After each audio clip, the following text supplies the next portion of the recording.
लकड़ी फूकते हो उसमें प्रदूषण 7 बराबर होता है और इसमें प्रदूषण नाम मात्र सा होता है। रुई का प्रदूषण नहीं बन पाता। घी डाले जाओ और जलाए जाओ, एक 200 ग्राम रुई से आप 10 क्विंटल 100 क्विंटल घी को सवा कर सकते हो, हवन कर सकते हो। प्रदूषण तो नाम मात्र भी नहीं है और केवल घी का लाभ हमें वायुमंडल में मिलता है। तो परमात्मा की इस तरीके को हमने अपनाया और ये हवन हम करते। केवल ये एक यज्ञ है, हमने 5 यज्ञ करनी है या 5 यज्ञ संपन्न होती हैं। जैसे आप जी यहाँ दान करते हैं, उनका सामूहिक लाभ होता है। उसमें से आप पाठ भी करवाते हो, तो यहाँ जो पैसा है भंडारे में लगता है, ये धर्म यज्ञ हो रही है। ये ऊपर शेड बना रखे हैं, पंखे चल रहे, ये धर्म यज्ञ हो रही है। एक यज्ञ है धर्म की, दूसरी यज्ञ है ध्यान। यहाँ आकर भगवान याद आता, दूसरी बात याद नहीं आती। ये ध्यान यज्ञ होगी, भगवान के चरणों में उसकी याद बनी रहना, ये ध्यान यज्ञ है। और तीसरी यज्ञ हवन की। यहाँ जितने भी ये पाठ चल रहे हैं, प्रत्येक प्राणी की, प्रत्येक व्यक्ति की अलग अलग ज्योतियाँ जलाई जाती हैं। 3 दिन तक अखंड चलेंगी और 3 दिन के प्रोसीजर में पूरे समागम में लगभग 1 किलो घी 1 ज्योति का सवा हो जाता है अप्रोक्सीमेटली। और फिर भी यहाँ दिन रात हवन हम अलग से भी 1 ज्योति जला कर छोड़ देते हैं। घी का सवा होना ही हवन है। मंत्र हम अपने जाप सभी करते रहते हैं, वो अलग से होते रहते हैं। तो ऐसे हम दिन रात यहाँ अखंड ज्योति जलती हैं। जैसे जो पुण्यात्मा ज्योति हवन नहीं कर सकते घर पे, या और एक्स्ट्रा ज़रूरत है उनको ग्लूकोज चढ़ाने की, तो यहाँ ज्योति के लिए पैसा जमा करा देते हैं। हम उनका हवन यहाँ करते रहते हैं, ज्योति चलती रहती। तो इस प्रकार जो केवल हवन करते हैं और इनकम्प्लीट मंत्र जाप करते हैं, उनको मोक्ष नहीं हो सकता। हाँ, वर्क डन अवश्य मिलेगा, जैसा जिसने किया वैसा लाभ मिलेगा, लेकिन हमें तो मोक्ष कराना है। वो मोक्ष होगा इस पूरे प्रोसीजर से, पूरे ट्रीटमेंट से। अब जैसे खेत में बीज दिया और खाद पानी डाला नहीं, और खाद घेर दिया, पानी डाला नहीं, तो भी व्यर्थ है। तो एक हवन यज्ञ ही कर देना, तो समझो जल नहीं डाला, खाद डाल दिया तो और बेकार कर दिया। तो इस प्रकार परमात्मा ने ही आकर हमें ये सुचारू प्रोसीजर परमात्मा के पाने का बताया है। अप आरती अप साजे अप किंगर अप बाजे अप ताल जहाँ जनकारा आप न से आप देख नारा, कह कबीर ऐसी आरती गाऊँ आप आवाज़ आप सुनाओ। परमात्मा ने स्वयं ही आकर दास बनना पड़ा, स्वयं ही आकर यहाँ पर भगत बनना पड़ा, स्वयं ही आकर तत्वदर्शी संत बनना पड़ा, और भगवान तो वो है ही। आज का प्रसंग सत्संग प्रारंभ हुआ था कि जैसे वर्क डन ही जीव को मिलता है, यहाँ पर कर्म प्रधान है, बिल्कुल सत्य है, कर्म प्रधान है। अब हम वो कर्म क्यों ना करें जिससे हमारा मोक्ष हो। हम वो कर्म करें जिससे, कर्म तो करना ही है, पेट के लिए तो कर्म सेपरेट है, लेकिन भक्ति मार्ग के जो कर्म हैं वो हम वही करें जिससे हमारा मोक्ष हो। तो यहाँ का प्रोसीजर है, यहाँ का विधान है कि जैसे कर्म करेगा वैसा ही फल मिलेगा। जो शास्त्र विधि त्याग का मनमाना आचरण यानी कर्म करेगा, साधना करेगा, तो उसको यूजलेस है। गीता अध्याय नंबर 16 के श्लोक नंबर 23 में, मन तू पावेगा अपना किया रे, भोगेगा अपना किया रे। मन तू पावेगा अपना किया रे, भोगेगा अपना किया रे। सच है। परमपिता परमात्मा परमेश्वर कबीर जी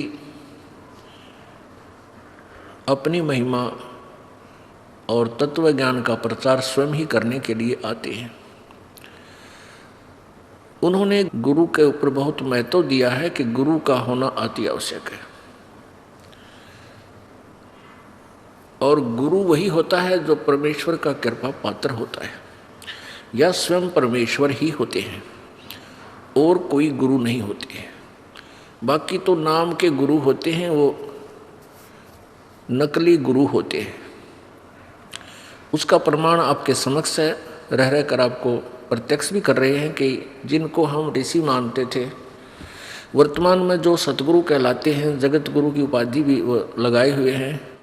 करोड़ों श्रद्धालुओं के भी वो मुखिया बने हुए हैं, वो गुरु नहीं है, उनके पास वो तत्व ज्ञान नहीं है।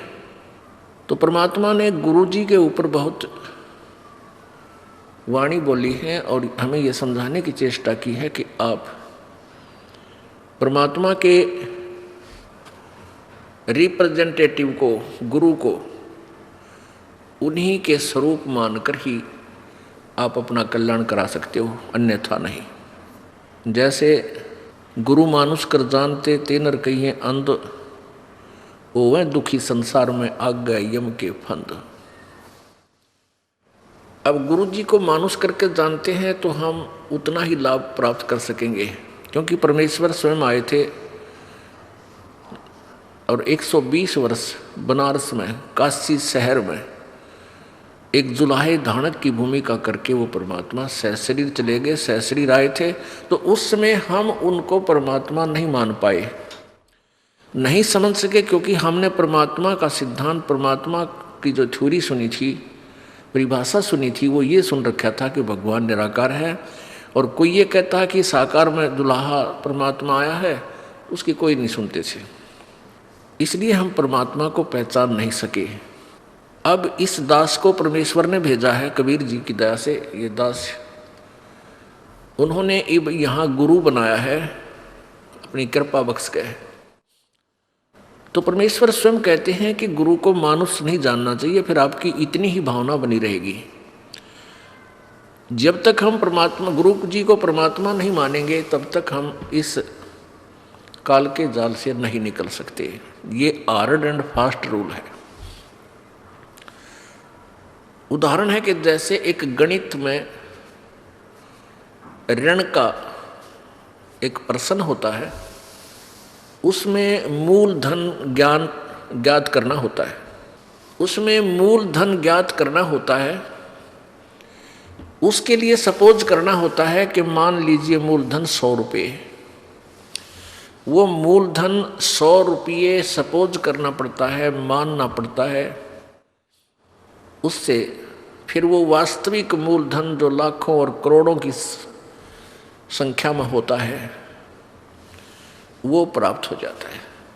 मूलधन 100 रुपये मानकर हम उस वास्तविक ओरिजिनल मूलधन को प्राप्त कर सकते हैं, अर्थात अपनी प्रॉब्लम सोल्व कर सकते हैं, प्रश्न हल कर सकते हैं। इसी प्रकार आप जी ने गुरुदेव को भगवान मानकर चलना होगा, क्योंकि जैसा भी आप यहाँ रिहर्सल कर रहे हो, जैसा भी व्यवहार, जैसी भी सोच आपकी इस दास के प्रति है, वो आपकी सोच आखिरी तक बनी रहेगी। जब आप संसार त्याग कर जाओगे, आगे परमात्मा त्रिकुटी के ऊपर आपको इस दास के रूप में मिलेगा, और वहाँ वो परमात्मा आपकी सद्भावना, आपका शिष्टाचार, आपके अंदर के विचार कि आप कैसी भावना इस दास के प्रति रखते हो, तो वहाँ आपके हृदय की अंतर्यामी परमात्मा वहाँ आपकी फिर परीक्षा होती है, लेगा। तो इसलिए आप जी ने परमात्मा के आदेश अनुसार गुरु जी को परमात्मा मानना चाहिए। गुरु परमात्मा नहीं है, लेकिन आप जी ने उनको भगवान मानना पड़ेगा, यदि ये प्रश्न हल करना है तो, नहीं तो हो ही नहीं सकता। ये नियम है। परमेश्वर कबीर जी कहते हैं, मम संत मुझे ही जान मेरा ही स्वरूपम। मेरे संत को, मेरे प्रतिनिधि को मुझे ही जान, वो मेरा ही स्वरूप समझ लेना। तो पुण्यात्मा, जैसे आपके सामने भगवान आ जावे, परमात्मा आवे, तो आपका कैसा व्यवहार होगा? ठीक है, कोई निर्धन है वो माया मांगेगा, निसंतान संतान ही मांगेगा, जैसे आपकी रिहर्सल चल रही है। लेकिन आपको वास्तव ये पता हो ये भगवान है, आप आपके हृदय मान ले, तो फिर आपका कैसा व्यवहार होगा? अरे सामने भगवान खड़ा और आप कैसे बोलोगे, कैसे विचार करोगे, कैसे उनके प्रति भावना रखोगे? उनको अंतर्यामी जान के आप मन में सोच भी गलत नहीं ला सकते, और लेनी भी नहीं चाहिए। और न ही गुरु जी के सामने यानी प्रभु के सामने झूठ बोलना चाहिए, क्योंकि फिर सारे फाउल पॉइंट है। अब गुरु जी के सामने आप झूठ के बोलोगे, कहते कोई गुट्टी ला गया बीच में, नाम टूट गया, और नहीं बताओगे तो आपका नाम खंड है, लाभ हो को नहीं, कनेक्शन कट चुका है ऑटोमेटिक। तो यह झूठ बोल के भी के आपने फिर फायदा हुआ, लाभ हुआ, हानि हुई, बल्कि लाभ नहीं हुआ। और भी कोई माता धोखा है, कोई और किसी भी कारण से नाम खंड हो जाता है, तुरंत बताना चाहिए। ठीक है, ये दास क्या करेगा, थोड़ा बहुत धमकावेगा, करड़ा करूँगा, भाई गलती है, खबरदार, जैसे अपने नियम भंग किए हैं, तो आपका नाम फिर शुद्ध कर दिया जाएगा, री उपदेश दिया जाएगा, नहीं तो आपका कामयाबी नहीं मिलेगी आपको। लेकिन बार बार यह हैबिचुअल नहीं होना चाहिए, अगले नाम तो मिल ले जाएगा, इसका कोई समय होता है, इसकी लिमिट होती है, कितनी बार किन परिस्थितियों में आपने से खंड हुआ, फिर वो नाम आप चाहे 20 बार डेली काम करना बंद कर देगा। तो इसलिए हमने बहुत डर के, जैसे माता गर्भ को रख यत्न बना और ठेस लगे तो छन हो तेरी ऐसे भक्ति जा। किसी बहन बेटी को काफ़ी समय के उपरांत गर्भ रहा हो, फिर वो जाने है उस बच्चे की, उस गर्भ की वो कितनी चिंता करती है। रात में भी करवट लेते समय भी एकदम आंखें खुल जाती हैं, तो देखती है कहीं मेरे बच्चे पर दाब तो नहीं आएगी, कहीं बच्चा मेरा खराब तो नहीं हो जा। ऊंचे नीचे पर पैर टेकते समय भी वो कई बार सोचती है। तो पुण्यात्माओं, ऐसे ही ये भक्ति रूपी गर्भ को आपने ऐसे यत्न बना कर बचा कर रखना पड़ेगा, फिर ये अनमोल लाल आपको मिलेगा। जैसे माता गर्भ को राखे यत्न बनाए और ठेस लगे तो क्षीण हो जाए, तेरी ऐसे भक्ति नसाए। तो हमने अपने इस लाल भक्ति रूपी गर्भ को बहुत सुरक्षित रखना है। ये बकवाद करने की बात नहीं है, ये मजाक की बातें नहीं है, इनको हृदय में धरना पड़ेगा कि हम क्या करने आए हैं, किस उद्देश्य से हमने उपदेश लिया है। ठीक है, शुरू प्रारंभ में हम आते हैं कोई दुख निवारण के लिए, वो भी होगा, क्योंकि भगवान सारे काम करेगा, और फिर कुछ दिनों में आपको ज्ञान हो जाएगा, फिर आप कुछ नहीं मांगोगे, केवल यही मांगोगे परमात्मा चरणों में रखना, ये गुरु जी चरणों में रखना, दूर ना करना। क्योंकि जब हम चरणों में रहेंगे तो फिर परमात्मा कौन सा बालक है, अनजान है, उसने हमारी प्रॉब्लम का पता कोई नहीं, वो तो अंतर्यामी है, हमारी प्रॉब्लम हमें नहीं पता, उसको पता है। और जो सच्चे दिल से अनन्य मन से पतिभरता पद पे आके भक्ति करते हैं, पतिभरता पद का अर्थ है कि किसी और इष्ट की पूजा नहीं करे, केवल अपने कबीर परमात्मा की, नथिंग एल्स। तो ऐसे पतिभरता स्त्री की कहते हैं, जो जब ऐसी मदद करता है परमात्मा,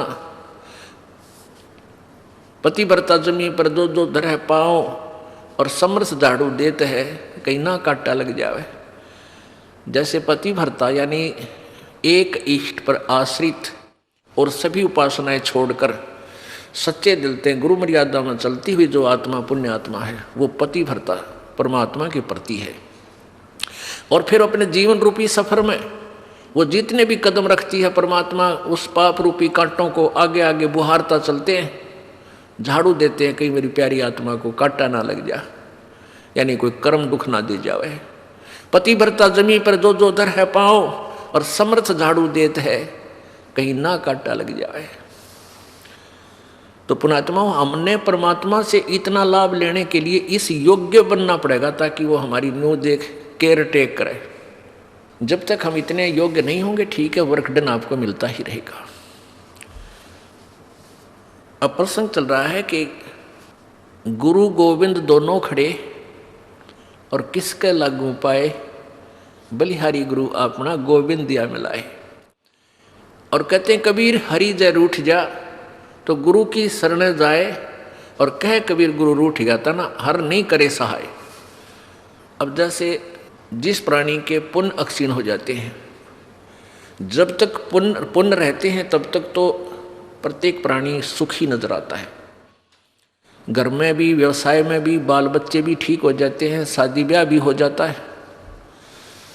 और फिर जब पाप कर्मों का दौर प्रारंभ होता है, क्योंकि ये मिश्रण कर रखा है काल भगवान ने, हमारा प्रारंभ बना रखा है, तो हमारे संचित पुण्य और पापों में से जो डिपॉजिट हैं, जन्म जन्मांतर के, उनमें से एवरेज रेशो से निकाल के अब आपका प्रारब्ध बना रखे, उसमें पाप भी मिला रखे हैं और पुण्य भी। पुण्य से सुख होता जा रहा है, फिर पुण्य वाला बैटरी आपकी डिस्चार्ज होगी, वो खाता खत्म हो गया। अब पाप वाला शुरू हो गया, आपत्ति पर आपत्ति, आपत्ति पर आपत्ति आप प्रारंभ होगी। और जब तक आप आन उपासना भी करते थे, किसी नकली गुरु की शरण में भी थे, तो भी आपके घर में सुख होता जा रहा था। आप ये सोच रहे थे हमारे सतगुरु जी की दया से सब कुछ हो रहा है, और फिर उसी सतगुरु जी की शरण में रहते रहते सारी बिरान माटी होगी, फिर कहाँ गया वो सतगुरु जी। इम्प्रूव होना चाहिए था, तो आप तो बिल्कुल गिरावट में आ गए। तो पुण्य समाप्त हो गए, पाप शुरू हो गए। जब इंसान कोई गढ़ा दुखी हो जाता है तो वो क्या कहता है, भाई मेरा राम रूस गया, मेरा भगवान रुष्ट हो गया, मेरा भगवान रूस गया, मेरे ऊपर आपत्तियाँ आ गई। और जो सुखी नजर आता है उसको आम आदमी का आग्रह, इस पर भगवान राजी हो रहा है, इसका परमात्मा राजी है, इसके घड़े अच्छे कर्म हैं। तो परमेश्वर क्या बताना चाहते हैं कि जैसे आपके पुण्य समाप्त हो गए, अब जैसे कोई व्यक्ति एक नल पर से गड्ढा भर ले गया पानी का, और कहीं दूर जाकर के कार्य कर रहा है, खेत में या मजदूरी, किसान का काम या जैसा भी, या अपने घर पे ले आया, जब तक वो जल है उस घड़े में तो कोई प्रॉब्लम नहीं। और जब घड़े का जल समाप्त हो जाता, समस्या आ जाती है और प्यासे मर जाते हैं, तो कहाँ जाते हैं, फिर हैंडपंप के पास जाते हैं और उसकी करके पूजा यानी सेवा करके हैंडपंप से फिर भर लेते हैं।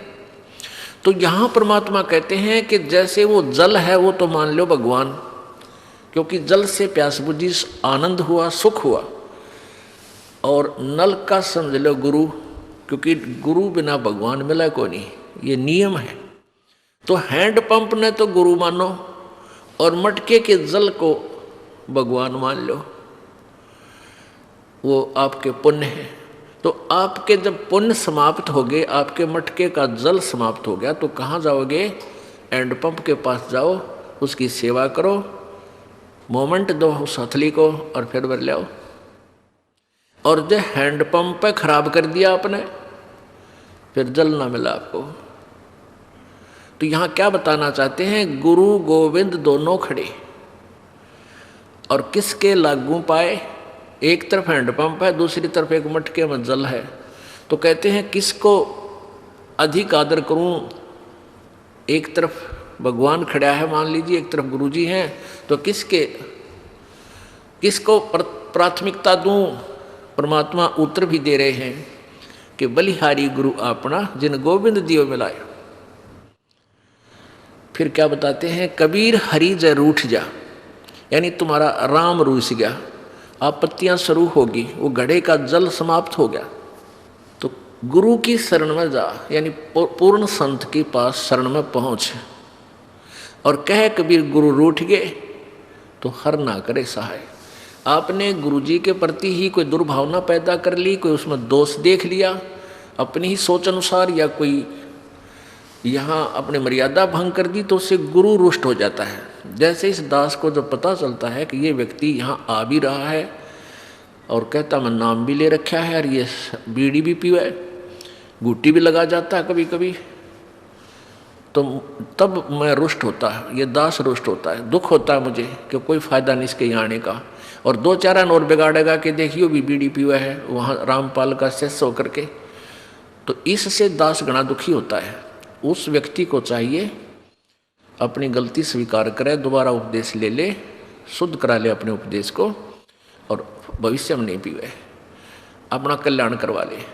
तो इससे दास दुखी होता है। कोई आन उपासना कर लेता है तो भी दास दुखी होता है कि नहीं, आप पतिव्रता पद पर नहीं रहे, भगवान आपको मदद करेगा नहीं। फिर लाभ क्या होगा, यहाँ डरे धक्के खान का, यहाँ आने का कोई लाभ आपको नहीं प्राप्त होगा। आपने यहाँ आए हो तो लाभ प्राप्त करो मालिक का, ऐसा लाभ दे देगा आप सोच भी नहीं सकते।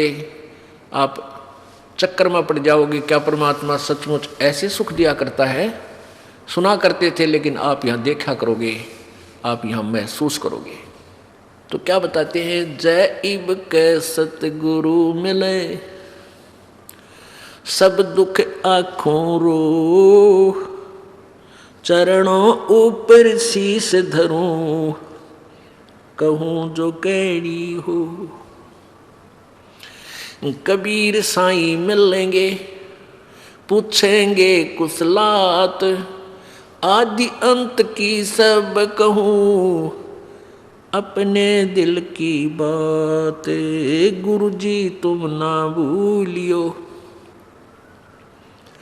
चाहे लाख लोग मिल जाएं, हमसे तुमको बहुत हैं, तुमसे हमको नाही, तुमरे विसारे क्या बने, मैं किसकी शरण में जाऊं। शिव ब्रह्म मुनि नारदा, इनके हृदय न समाऊं। अब गुण किए तो बहुत किए, करत न मनी हार, बावे बंदा बख्श दियो, बावे गर्दन उतारे। अब गुण मेरे बाप जी, बख्शो गरीब नवाज, जो मैं पूत कपूत हूँ, बहुर पिता को लाजे। मैं अपराधी जन्म का, नख सिक भरे विकार, तुम दाता दुख भंजना, मेरी करो संभाल। राम कृष्ण से कौन बड़ो, उन्हों भी गुरु कीने, तीन लोक के वे धनी, गुरु अग अधीन।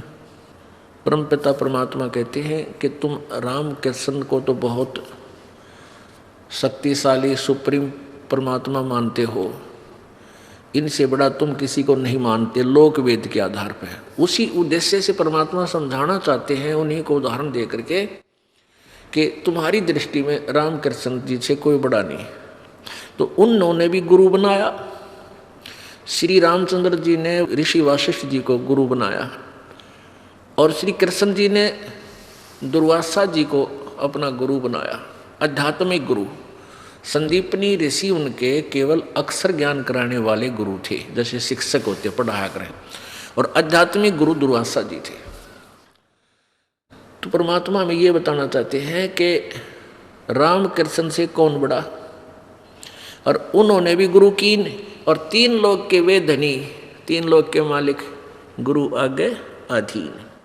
यानी हमने आपने अभी सोचने की कोई आवश्यकता ही नहीं रही, जब राम कृष्ण जी को आप बड़े भगवान मानते हो, और उन्होंने भी गुरु बनाकर ही अपना कल्याण समझा, यानी स्वर्ग तक जाने का भी उनका जो कार्य था, वापस जाने वाला काम भी उन्हीं गुरुओं से बना। तो फिर आम व्यक्ति कौन से खेत की मूली है भाई, उसकी क्या बुनियाद है कि वो गुरु बिना बात उसकी बन जाएगी। तो इसलिए एक तो ये पॉइंट क्लियर हो गया कि गुरु जी का होना अति आवश्यक है। फिर परमात्मा कहते हैं, गुरु जी अब तुम क्या करते हो, राधे राधे श्याम मिला दे, हरे कृष्ण हरे राम हरे कृष्ण। कहते हैं तीन लोक सब राम जपत हैं, और जान मुक्ति को धाम। और श्री रामचंद्र जी ने वशिष्ठ गुरु किया, उन्होंने दिया उनको ओम नाम। बता ले भाई, कर ले के करे। अब हम तो राम राम जपें, श्री रामचंद्र जी को सुप्रीम पावर मान के, और श्री रामचंद्र जी वशिष्ठ जी के पास जब गुरु बनाने गए, उन्होंने वशिष्ठ जी ने श्री रामचंद्र जी को ओम नाम दिया था जाप करने का। बता भाई, हम कहाँ खड़े कर रखे थे नकली गुरुओं ने। अब वो जिस नाम राम माना वो तो ओम का नाम जाप करे, हम राम राम करें। जैसे कोई व्यक्ति तो लड्डू खावे राम है, क्या खावे डले, कोई बात हुई है। यानी वही जैसे कोई काजू खावे बादाम खा रहा है, और हम खाओ बादाम का छिलका। यानी राम शब्द जो है उसके अंदर गुप्त है वो मंत्र आम व्यक्ति नहीं कह सकता कि तू यो मंत्र जाप कर ले, फिर वो उसका गुरु बन गया। अगर किसी ने किसी को थोड़ा सा भी गुरु रूप में गाइड कर दिया तो वो ओरिजिनल गुरु से कट के वो ऑटोमेटिक सिस्टम है कि वो गुरु बन गया। अब दोनों चौड़ चपट उसके ऊपर उसका भार आ गया। तो ऐसे ये गुप्त मंत्र रखे जाते हैं, ये सीधे नहीं कहे जाते कि हमारे गुरुजी ये नाम देते हैं, ऐसे जाप कर लो या ऐसा कर लो, नहीं। इतना कह सकते हैं भाई राम नाम भज लो, राम नाम जपा करो, राम नाम ले भाई, राम नाम ले। अब वो राम का नाम अन्य है, जैसे बादाम का छिलका ऊपर कुछ है, अंदर गिरी नारी है, ऐसे ही ये नाम गुप्त होते हैं। कोई जैसे महर्षि वाल्मीकि जी को नाम दिया था, अब वो कहते हैं वो राम राम राम करे था, राम राम नहीं करे थे वह, वो तो ओम नाम का जाप जपया करते।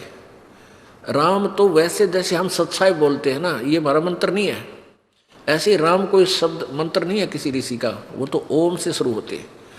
और ओम केवल ब्रह्म तक की जाप है, और ये भी पूरे अधिकारी से लेकर ही कार्य करता है, अन्य से नहीं। तो यहाँ क्या बताते हैं परमात्मा कबीर जी कि 3 लोक सब राम जपत हैं, जान मुक्ति को धाम। और श्री रामचंद्र ने वशिष्ठ गुरु किए, उन्होंने दिया ओम नाम। अब रामचंद्र जी तो ओम नाम जप पर तुम राम राम जपो, वाह भाई वाह, किसे बेचड़ा रखे थे। अब क्या बताते हैं परमात्मा, रे बोली सी दुनिया सतगुरु बिन कैसे सरिया, रे बोली सी दुनिया सतगुरु बिन कैसे सरिया। अब हम कहाँ ला छोड़े भक्ति, इन नालायक अनजान गुरुओं ने, नीम हकीमों ने। अपने लला के बाल उतरवावे देख के चीना लग जइया, अपने लला के बाल उतरवावे देख के चीना लग जइया। एक बकरी का बच्चा लेके उसका गला कटैया, रे भोड़ी सी दुनिया गुरु बिन कैसे सरिया। जैसे पहले हम डले डोया करते, ये आन उपासना करते थे, शास्त्र विरुद्ध साधना करते थे, तो क्या करते हैं, गुड़गामा वाली माता के ऊपर बकरे भेंट चढ़ाए जाते हैं। अब तो प्रोसीजर थोड़ा बदल दिया है, पहले तो कटवाया करते वहां जाके। अब वहां क्या करते हैं कि कोई बालक बीमार हो गया या उसकी कुशल के लिए क्या करते थे, माता हे माता तेरा एक बकरा बोल दिया, तेरा भेंट चढ़ाऊंगी। वह बुढ़िया बोल दिया करती है अपने पोते पोती की खैर के लिए। और फिर जैसे ये बच्चे के जो प्रथम बाल होते हैं, इनको क्या करा करते, पहले अपने इष्ट धाम पर चढ़ा कर आया करते हैं। तो परमात्मा क्या कहते हैं, हम कैसे मूर्ख बना रखे थे इन नकली संतों ने। वह बुढ़िया यानी दादी अपनी पुत्र वधू को और उस पोती या पोते को, जो नवजात शिशु होता है, उसको लेकर गुड़गामे वाली पर जाकर माता पर जाती है। और वहाँ जाकर नाई होता है, ये वहम बाढ़ रखे हमारे कि भ्रमणा पैदा कर रखी है कि पहले बाल जो है अपने इष्ट धाम पर चढ़ाकर, नहीं तो बालक का उग चुक हो जाए। तो ऐसे लेकर चली जाती है, कहाँ, माता के ऊपर है। और वहाँ नाई बैठा होता है, उसको कहती है भाई नाई के मेरे पोते के बाल काट दे, मेरे लल्ला के बाल काट। और धीरे धीरे काटना, देख रहे कदे कैंची लाग जाए इसके कच्चा सर से। अब बुढ़िया कहती है उस नाई को कि भाई ध्यान से काटिए बाल मेरे बच्चे पोते के, कैंची ना लग जाए इसका कि दर्द पीड़ा हो जा। कहते अपने लल्ला की तो इतनी चिंता तेरा कैंची का भी दर्द थोड़ी सी चुभ ना जा, और एक बकरी का लल्ला लेकर और उसका गला कटवा दिया। अरे तेरा गजब भैया, एक बकरी का बच्चा लेके उसका गला कटवा दिया, माता तेरा बैठ चढ़ा दिया। इन मूर्खा ने न्यू मूर्ख बना रखे थे। अच्छा वह माता ये बकरे खावेगी है, तो वह तो डायन होगी, फिर वह तो डायन होगी।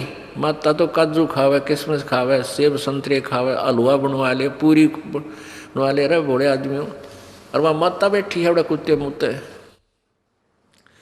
अब परमात्मा क्या कहते हैं, रे बोली सी दुनिया सतगुरु बिन कैसे सरिया। अपने लला के बाल उतरवावे देख के चीना लग जिया, और एक बकरी का बच्चा लेके उसका गला कटैया। अब क्या करते हैं, वहाँ बाल कटवा लिए, इतने बाल ले लेंगे उसमें से बाल, और लेके अंदर मंदिर में चढ़ाओगे जाकर अच्छी तरह, मतलब श्रद्धा से। वो पुजारी क्या करता, उनको उठा के और कट्टे में भर दे, सारे ने ठा के कट्टे ठोक दे, कट्टा ये बोरी, और फिर शाम ने कुरडियाँ पे गिर दे ठा के जहाँ गंद पड़ा हुआ है, और वो कौन सा बैंक में जमा करा होगा, बाड़ा उसने बाहर फेंकने ठा के। तो आप क्यों ना अपने काट के कितने गिर दो उन्हें, इन बालों के चक्कर में पड़ के मेरा ने कितनी समस्या पैदा कर रखी है। अब क्या है कि हमने देखे जगह जगह ये थान बना रखे, स्थान है, एक 3x4 का चबूतरा बना देंगे, थोड़ा सा 1-1.5 फुट ऊंचा, और उसके सेंटर में बनाओगे ऐसा बढ़िया महल पित्तर का, 5-4 ईंट खड़ी, एक आधी बराबर में 2 पाछे, आगे कोई कवाड़ नहीं उसका, खुलम खुला। और फिर उसने माता मानने या पित्तर का थान बनाते हैं कि यहाँ हमारा पित्तर रहता है। किसी बच्चा ने खेल बना रखा था हमने, वो पित्तर 6 फुट का था, ईब उसी इतनी आड़ी में क्यों कर पड़ेगा भाई। तो सोच कदे बुद्धि में ना यह बात बार है। तो परमात्मा हमें ये याद दिलाना चाहते हैं, तुम ईब क्योंकि हम सियाणे होगी मासी आवा हमने, और पहले नो तुचकारा कर दे, डरते कदे तुम्हें सेध जाए, इसमें नुकसान कर दे, और उस पर कुत्ते मुत्ते नहीं, वो भी समझ बना यू सेकंड टांग तोड़ दे होता, इसमें तुम्हें होता शक्तिशाली होता ये। तो क्या बताते हैं, कच्चा पक्का भोजन बना के और माता धोकने गईया, उस माता ऊपर कुत्ता मुत्ता, ओ क्यों ना मर गईया रे बड़ी सी दुनिया। अब हमारी दादी बनाया करती, गुड़गाम वाली धोकनी है, वो कच्चा पक्का दलिया बना के बेरा उन्हें कुत्ते ने खाना है, कौन सा को खाओ उसमें, और मैं कच्चा पक्का ठा के और गेर के उस माता के चबूतरे पे। अब वो पूजा करनिया तो नीचे नहीं उतरे, माता की भोग लगा के, इतने कुत्ते चढ़ने 4, और उस माता के सारे दलिया ने खाकर ऊपर चलते हैं, पेशाब करके चले माता के चोटे में, वो पित्तर के महल के चोटी मुँते। तो यहाँ परमात्मा कहते हैं जय उसमें कोई शक्तिशाली होता तो कुत्ते की टांग तोड़ो पहले थे। तो अपने आत्माओं हम कति अनजान बना रखे थे, इन स्वार्थी और अज्ञानी गुरुओं ने हमारे जीवन बर्बाद करा दिए। हमारे सारे पूर्वज कोई भूत बना दिया, कोई पितर बना अंडे है, धक्के खाते फिरे हैं, क्योंकि वो शास्त्र विरुद्ध साधना करते रहे। फिर क्या बताते हैं, जीवित बाप गे लट्ठम लट्ठा और मुँहे गंग पुचैया। जीवित बाप गे लट्ठम लट्ठा और मुँहे गंग पुचैया, और जब आवे आसोज का महीना वो कौवा बाप बनैया रे बोड़ी सी दुनिया। अब जैसे श्राद्धों के समय में, अब जैसे पिता की गति कहाँ से शुरू करते हैं, माता की गति कहाँ से शुरू करते हैं कि माँ की पिता की मृत्यु होगी, ठीक है भाई, सवा कर दिया संस्कार, उसका अंतिम संस्कार कर दिया। फिर क्या होगा, पंडित आवेंगे गरुड़ पुराण पढ़ने खातिर। ये विशेषकर शहरों में लाग गणी थी, आम गांव में तो शायद कम है, लेकिन उनमें ज़्यादा थी। तो क्या करता था पंडित जी, 7 दिन तक गरुड़ का पाठ करता था, गरुड़ पुराण को पढ़ता था, भोग लगता जब लोग और श्रद्धालु उसको पैसे चढ़ा देते, वो काख में देकर थैले न अर्जाता रहता। अब परमात्मा क्या कहते हैं, कुल परिवार तेरा सकल कबीला मसलत एक ठराई, बांध पिंजड़ी आगे धर लिया फिर मरगट को ले जाई, अग्नि लगा दिया जद लंबा फूक दिया उस ठाई, प्राण बांध फिर पंडित आए है पीछे गरुड़ पढ़ाई। अब क्या बताते हैं कि जब तू मृत्यु हो जाती है, परिवार के सदस्य तुरंत तैयारी पकड़ लेते हैं, उठाओ उठाओ जल्दी करो। कुल के लोग आ जाते हैं और शमशान घाट में जाकर तेरा काम कर दिया, तमाम शरीर फूक दिया। अब आते हैं वो नकली गुरु पेट भर, वो कहते हैं तेरे पिता की गति हो जाएगी, 7 दिन गरुड़ का पाठ करा ले। वो गरुड़ का पाठ कर दिया, ठीक होगी गति। फिर क्या कहते हैं, ईब अस्थि उठा इसकी, वह हड्डियाँ बच जाती हैं, जलती नहीं, कुछ ऐसी होती हैं। इन अस्थियों को उठाकर और गंगा में जाकर वहाँ पुरोहित के द्वारा जल प्रवाह कर गंगा में प्रवाह करा दे, तेरे पिता की गति हो जाएगी। अब वो अस्थि उठा कर वहाँ से ले गए, कहाँ गए, वहाँ एक और बैठा दुश्मन, वो जाते न्यों पूछेगा। एक भगत की पत्नी नाम ले रही थी, वो पति नाम ना ले था, वो समस्या यही मान रहा था कि मैं अपने पिता की अस्थियां नहीं गंगा में गिर के आया तो फिर पिता पुत्र का लाभ क्या हो, मैं जब तक मेरा पिता जीवित है मैं नाम ना लूँ। उस पत्नी को नाट्य नहीं करता, यह भी उसकी अच्छी यानी भावना थी। तो एक दिन वो उसका कोई ताऊ चाचा मर गया, उनके साथ चला गया, अस्थि ले गए और वहाँ वो पेट भर पांडा बैठा था। वहाँ उनके सीमा बांट रखी उन्हें कि यो हिसार जिला हमारा, ये फलाना जिला हमारा, ये हरियाणा का, ये हरियाणा इतना क्षेत्र हमारा, उन्हें बांट रखी है। तो एक कहने लगा भाई कहाँ से आए हो, कि हरियाणा से, कि आजा आजा तुम मेरे यहाँ दूर हो जाओ, ये हमारे हैं हमारे हैं। वो उड़ा बुला लिए, वहाँ चले गए। तो हमने तो करना ही था वो काम, कोई मिल जाए। तो देख के पिछली खोद कर सारा पिछला वो थारे फलाने भी आए थे, दगड़े भी यहीं आए थे, और जजमान इपकत बहुत जन्म आए तुम और तरह नाश जाइए। बोला मेरे तो धक देशी हुई, दुश्मन मारे रोज मरण की बाट देखा है। ये शुक्र मनावा कि इनका रोज मना, हम रोज आवाने को इपकत बहुत जन्म आए। ने बोला उस दिन मेरा धक्का हा लग गया। कुछ ज्ञान सुन रहा था वो अपनी पत्नी के माध्यम से कि इन हड्डियां उठाने से कोई फायदा नहीं होता, संत गुरुजी ऐसे ऐसे बताते हैं। उसका कुछ जच्चे थी कुछ ना जच्चे थी, फिर उस दिन फाइनल फैसला हो गया। वापस आते ही नाम लिया और अपना कल्याण करवाया। अब वहां कहते हैं जीवित बाप के तो लट्ठम लट्ठा है, सारी उसकी उल्टा बोल है, उसकी कोई सत्कार आदर नहीं करता, ना उसकी कोई सेवा करते हैं। और मरे पातशाह ने होगा फिर इसकी पूजा शुरू कर दी तुमने, फिर गंगा में गंगा में डालन खातिर चल पड़े उनके अस्थियों को सत्कार करने के लिए।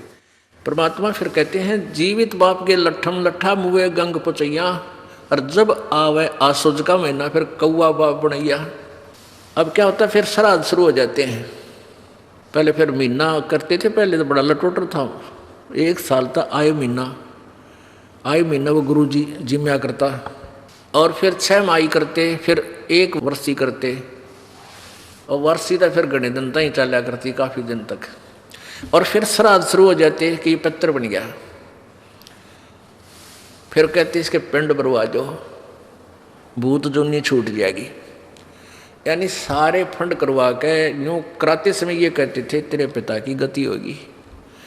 फिर आया आसुज का महीना, आसुज के महीने में श्राद्ध शुरू हो जाते हैं।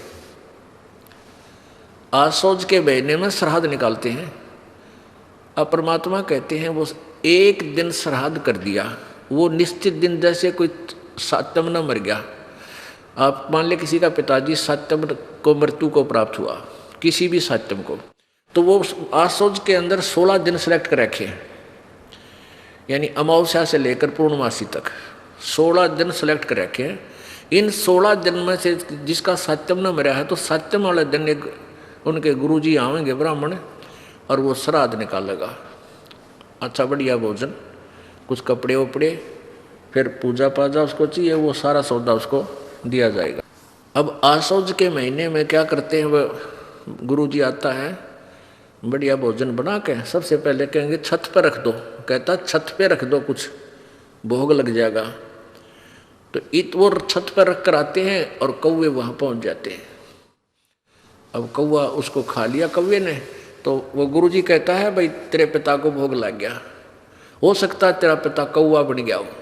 अरे तेरा गजब हो यो, अब कहाँ से गति कराने लगे थे, पिताजी कौवा बना के छोड़ दिया, और कहते इसकी गति होगी। अब परमात्मा कहते हैं जब आवे आसौज का महीना, अरे फिर कौवा बाप बनाया। अरे बोली सी दुनिया, गुरु बिन कैसे सरिया। अब क्या बताते हैं, प्रेत शिला पर जा बिराजे पितरों पिंड भराई, बहुर श्राद्ध खान को आए वो काग भये कल माही। फाइनल फैसला करते हैं परमात्मा की वाणी में, जय सतगुरु की संगत करते तेरे सकल कर्म कट जाई, अमरपुरी पर आसन होते जहां धूप ना छाई।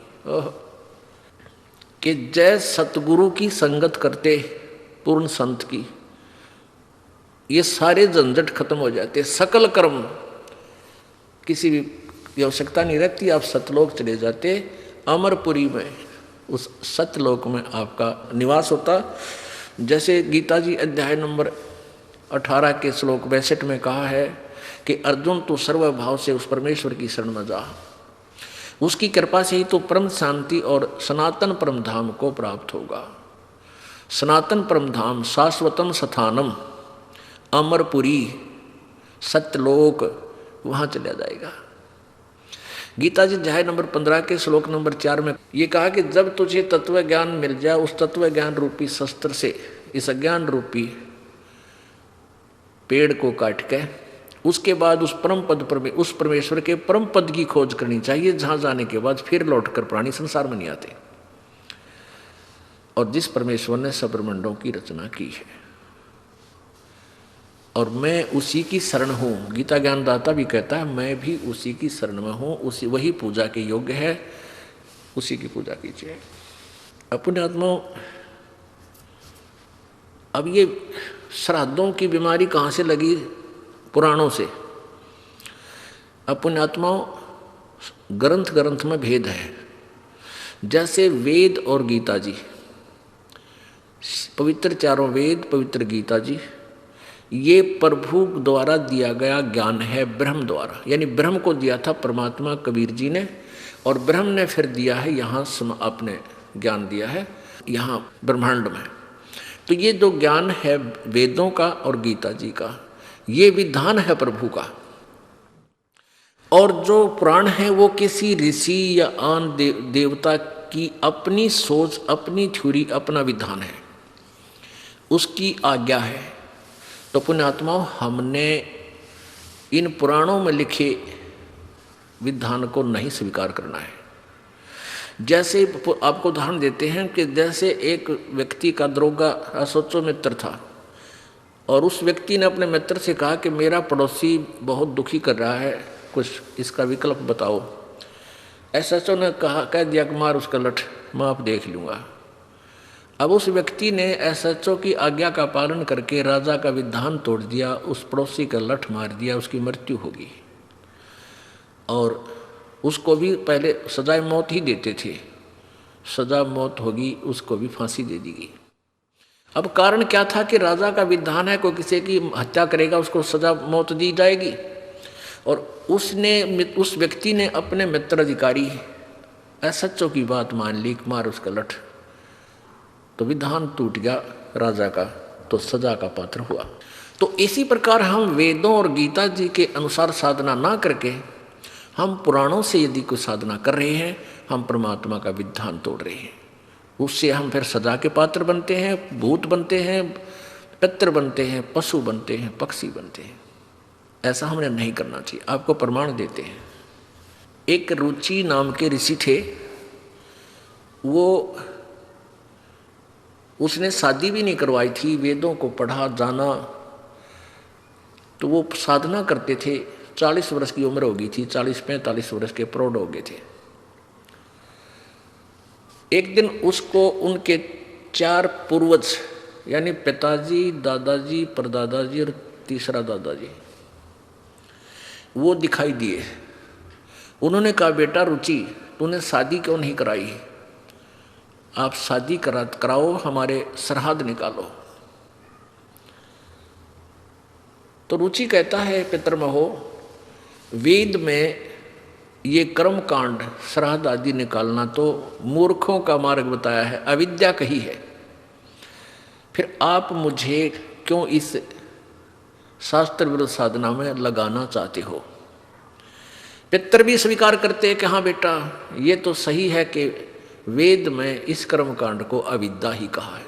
फिर भी कहते हैं ऐसा है वैसा है। उसको मूर्ख बनाने के लिए अपनी वो तिगड़मबाजी लगा के उस प्यारी आत्मा को भी डरा धमका के और अपने साथ नरक में डाल लिया। अब जब खुद कह रहे हैं कि वेद में सही लिखा है कि ये तो है मूर्खा की पूजा, और फिर कहते ना बेटा तो ये तो करना ही पड़ेगा, यह कोई बात हुई?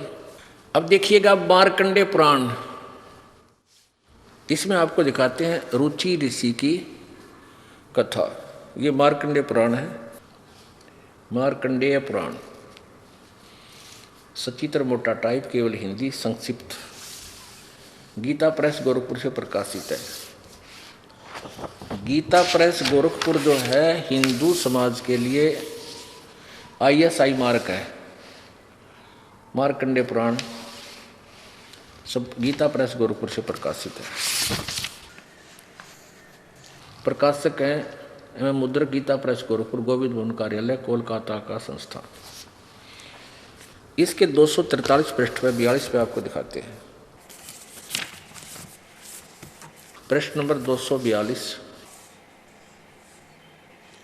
संक्षिप्त मार्कंडेय पुराण रोच्य मुनि की कथा, रोच्य मुनि की उत्पत्ति कथा। मार्कंडेय जी कहते हैं, ब्रह्मन पूर्व काल की बात है, प्रजापति रुचि ममता और अहंकार से रहित इस पृथ्वी पर विचरते थे। उन्हें किसी से भय नहीं था, वे बहुत कम सोते थे। उन्होंने न तो अग्नि की स्थापना की थी, उन्हें अपने लिए घर ही बना रखा था। वे एक बार भोजन करते और बिना आश्रम के ही रहते थे। उन्हें सब प्रकार की आसक्ति से रहित एवं मुनिवर्ती से रहते देख उनके पितरों ने उनसे कहा। पितर बोले, बेटा विवाह स्वर्ग और अपवर्ग का हेतु होने के कारण एक पुण्यमय कार्य है, उसे तुमने क्यों नहीं किया? गृहस्थ पुरुष समस्त देवताओं, पितरों, ऋषियों और अतिथियों की पूजा करके पुण्यमय लोकों को प्राप्त करता है। मोक्ष नहीं, पुण्यमय लोकों को प्राप्त करता है। वह सभा के उच्चारण से देवताओं को, शब्दा शब्द से पितरों को तथा अन्नदान, बलि, वैश्वदेव आदि से भूत आदि प्राणियों एवं अतिथियों को उनका भाग समर्पित करता है। पितृ पूजा, भूत पूजा ये कर्म कांड है। बेटा हम ऐसा मानते हैं, गृहस्थ आश्रम को स्वीकार न करने पर तुम्हें इस जीवन में क्लेश पर क्लेश उठाने पड़ेंगे तथा मृत्यु के बाद और दूसरे जन्म में भी क्लेश ही भोगने पड़ेंगे। रुचि ने कहा, पितरगण ये देखो, ये सारे भूत इकट्ठे हो रहे, ये देखो, ये रुचि ऋषि खड़ा है नीचे और ये ऊपर चारों भूत इकट्ठे हो गए, इसको दिखिए।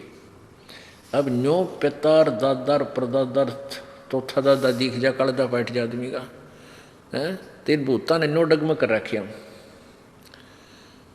तो ऐसे फिर कुछ श्रद्धा बन जाती है। जो ना बेरा एक कुएं में गिर गया, कोई दरिया में बह रहा है, मान लिया आपका पिताजी, तो आप उसको गेल छलांग लगा के क्या उसको बचा सकते हो?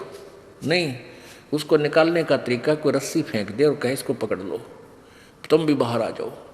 और अब ये तो दरिया में डूब चुके थे, अपने बच्चे को कह रहे तू भी आ जा हमारे साथ, यहीं आ जा, यानी ये कर्म कर, और मर कुएं में पड़ गए। अब देखो, रुचि ने कहा, पितृगण परिग्रह मात्र ही प्रयत्न दुख एवं पाप का कारण होता है तथा उससे मनुष्य की अधोगति होती है। यही सोचकर मैंने पहले स्त्री संग्रह नहीं किया। मन और इंद्रियों को नियंत्रण में रखकर जो ये आत्म संयम किया जाता है, वह भी परिग्रह करने पर मोक्ष का साधक नहीं होता। ममता रूप कीचड़ में सना हुआ होने पर भी ये आत्मा जो परिग्रह शून्य परिचित जल से प्रतिदिन धोआ जाता है, वह श्रेष्ठ प्रयत्न है। पितर बोले, बेटा जितेंद्रिय होकर आत्मा का परीक्षण करना उचित है, किंतु तुम जिस मार्ग पर चल रहे हो वो मोक्ष मार्ग है। तरह से बोलो, अब वो पितर राजी नहीं उसके मोक्ष होने में, नहीं होगा तुम जो मार्ग से जाओ तो मोक्ष मार्ग है, तो पितर बने, मारा इतना भूत बन जा। ये देखो, पितर बोले, बेटा जितेंद्रिय होकर के आत्मा का प्रक्षाकलन करना उचित है, किंतु तुम जिस पर चल रहे हो वो मोक्ष मार्ग है। पूर्व जन्म में किया हुआ मानव का शुभ अशुभ कर्म सुख दुख में भोगों के रूप में प्रतिदिन भोगने पर ही क्षीण होता, जिसका इन्हें ज्ञान था। आगे देखो, रुचि ने पूछा, पितामहो वेद में कर्म मार्ग को अविद्या कहा गया है, फिर क्यों आप लोग मुझे उस मार्ग में लगाते हो? पितर बोले, यह सत्य है कि कर्म को अविद्या ही कहा गया है, इसमें तनिक भी मिथ्या नहीं। फिर के टट्टू रह गया, फिर क्या रह गया? पितरो ये मरवा दिया, बोला आदमी और गेल ला लिया। फिर कहें ऐसा है ना भाई, नो कर दे, पितर ऐसा दे देते हैं, पितर आशीर्वाद दे देते हैं, पितर इतना तो कर दे मैं इसका थन खराब कर दे, लेकिन ठीक नहीं कर सकते। ठीक तो परमात्मा ही करेगा आशीर्वाद देकर उसके नाम तक। तो अब देखो, ये खुद कह रहे हैं कि इसमें कोई झूठ नहीं भाई, सत्य या अविद्या। इसमें तनिक भी मिथ्या नहीं। फिर के बच गया बात पक्ष है, फिर इसको भका भकू कर ला के पीछे इन्होंने बोला, ये भी यो कहने लगा जी मैं तो बूढ़ा हो गया, मैंने कौन लड़की देगा, 40 साल की उम्र होगी मेरी, 42-45 की। तो ये पितर बोले तू तप कर ले। उसने तप किया। फिर एक स्त्री आई अपनी लड़की ने लेकर, एक ऋषि जी आप मेरी लड़की से शादी कर लो। जब उसने शादी करी और फिर पितर वाले खड्डे में रुचि फिर पड़ गया, आप बिगड़ गया। ये परमात्मा ये बंदी छोड़। और वो पितर खुद कहे तू तो मोक्ष मार्ग पर लग गया, गलती कर दी, पितर नहीं बनाया, वो पितर बनवा दिया। अपने आत्माओं हमने ये ज्ञान कदे सुनाया नहीं था, और ये तो ऋषि सत्र के ज्ञान है जो ऋषि बता रहे हैं, भाई तूने ये क्यों ना करवाया, श्राद्ध क्यों ना काटा। अपने आत्माओं अब विष्णु पुराण के अंदर श्राद्धों के विषय में काफी डिटेल दी है। वो डिटेल दे कौन रहा है, कहीं तो औरव ऋषि राधा सगड़ को बता रहा है, और ये कह रहा है कि मैंने ये बात पितरों से पता लग गया था, पितरों ने ऐसे बताया। अब पितर आप तो भूत बने हुए हैं, उनके द्वारा दिए गए ज्ञान को उन्होंने पुराणों में लिख लिया, और उस पुराण के आधार से फिर उन्होंने आगे। अब देखिएगा ये आपको विष्णु पुराण दिखाते हैं, श्री विष्णु पुराण, गीता प्रेस गोरखपुर से प्रकाशित। इसके कौन है अनुवादक, श्री विष्णु पुराण, अनुवादक मुनीलाल, श्री मुनीलाल गुप्त, प्रकाशक वही है गीता प्रेस गोरखपुर, गोविंद भवन कार्यालय कोलकाता का संस्थान। अब इसके 213 पृष्ठ पे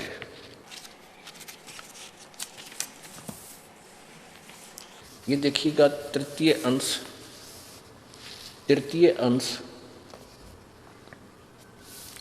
अध्याय नंबर 16, और यहाँ है 15वें अध्याय में, 16वां यहाँ से शुरू होता है। इसमें क्या लिखा है कि हे राजन, श्राद्ध करने वाले पुरुषों से विश्व देवगण, पितृगण, मातामह और कुटुंबी जन सभी संतुष्ट रहते हैं।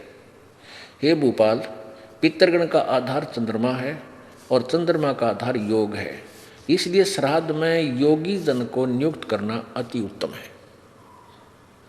हे राजन, यदि श्राद्ध भोजी 1000 ब्राह्मणों के सम्मुख एक योगी भी हो तो वह यजमान सहित उन सब का उद्धार कर देता है।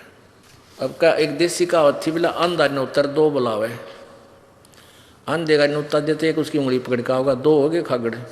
तो कहने का भाव ये है कि हम इन ब्राह्मणा नैर और पंगे पावा, इसमें बहुत कुछ लिख रखा है कि पितरों के श्राद्ध निकाला जब तो या तो 2 ब्राह्मण हो, या 4 हो, 6 हो, 8 हो, 10 हो, ऐसे जमाने चाहिए, और उत्तर में मुँह हो, उनका पूर्व में मुँह हो, और भूतांगे कड है तो उनके फिर 1, 3 ऐसे 5, 7, यानी जो 2 से भागना हो वो हो।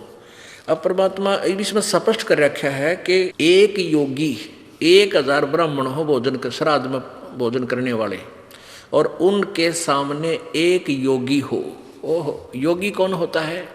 गीता जी अध्याय नंबर 2 के श्लोक नंबर 53 में कहा कि अर्जुन, जब तेरी बुद्धि भिन्न भिन्न प्रकार से भ्रमित करने वाले भिन्न भिन्न प्रकार के वचनों से हटकर एक परमात्म तत्व के